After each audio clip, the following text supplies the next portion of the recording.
Coming up on Network Africa.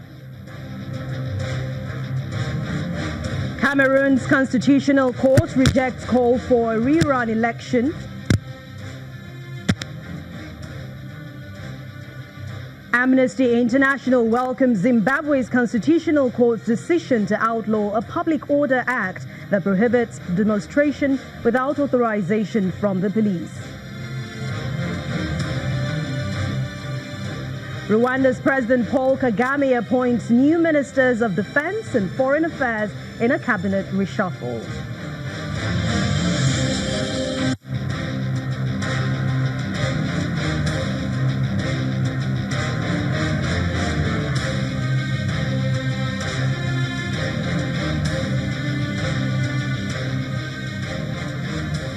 Hello and welcome to the program. I'm Anne Wawado. We begin today in Cameroon, where the Constitutional Court has rejected the last of 18 petitions calling for the partial or the total rerun of October's presidential election. Opposition leader of the Cameroon Renaissance Movement, Maurice Kamto, who declared victory shortly after the vote without providing actual figures, had asked the court to cancel results of the election he claims was marred by fraud.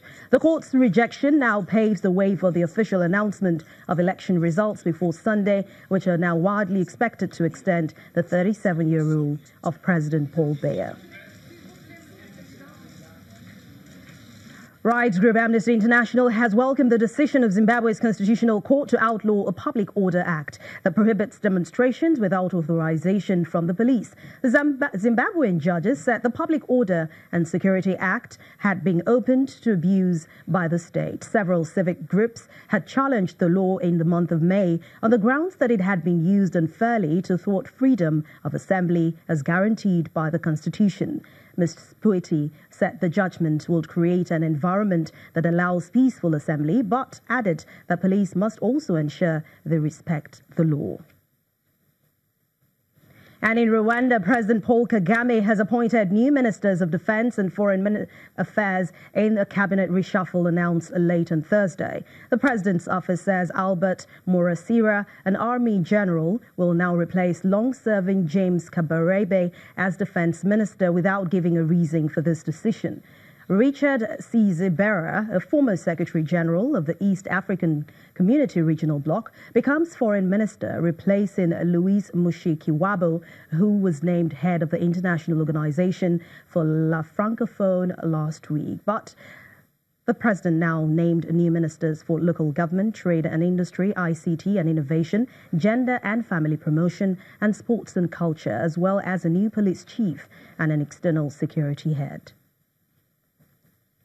As the global community enters a new era, information and communication technologies, ICT, must be harnessed to connect everyone wherever they live for sustainable development. The United Nations General Assembly adopted the 2030 Agenda for Sustainable Development in September 2015, entrusting Communication and Telecommunication Development Bureau with a crucial responsibility to maximize value and create new prospects for the future. But right here in Africa, efforts are on calls to adapt new technologies, increasing the pace of global digitization.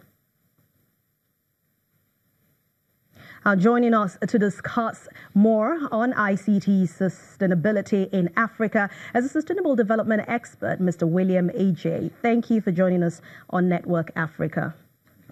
All right, so my first question is, how committed are we really to ICT innovation in Africa, especially in investment? Well, I think Africans are very committed to ICT investments. You would understand that in Africa we have quite a number of priorities, but ICT is a key element in our development and socioeconomic development, and Africans are beginning to realize that, and they put in a lot of investment, both in it comes in different areas, security, health, education, and other avenues. Nigeria has done a lot, and they're still working very hard.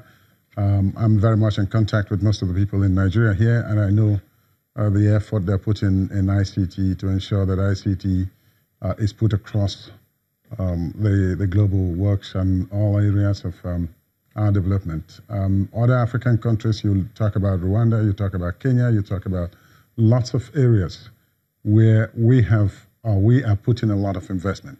All right. But broadband services in Africa, especially Nigeria, we notice you pay a lot for it sometimes. How do we foster public-private partnership in making broadband services affordable to people? Well, broadband services, today operators are managing it, and I know that African countries, most African countries, if not all, are making a lot of effort to be able to partner with operators. And in some cases, in Nigeria, for example, I know operators are working on it, and the Nigerian government is also doing a lot to extend this to the rural areas, and this is where they're giving some sort of assistance and providing infrastructure in some cases.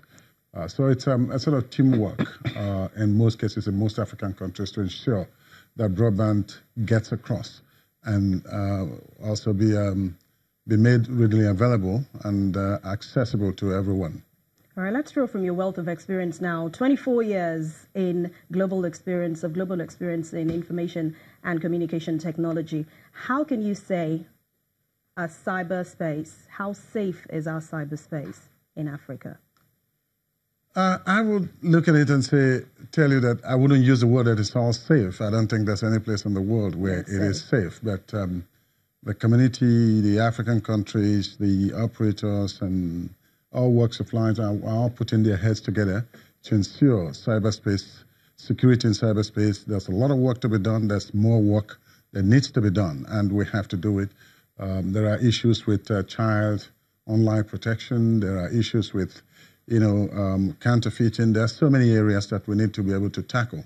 And I think the government is in this country, the government is putting a lot of effort to ensure that this is in place. But again, like I said, we've seen lots of issues in other countries, even countries with technology, that is still not safe. But we will work on that. I'm sure that all African countries are working seriously, tirelessly, in trying to get this in place, because it's for the security of the country, it's for the security of the people, and also when you look at it, we'll try to counter fraud, look at security, look at the issue of insurgency.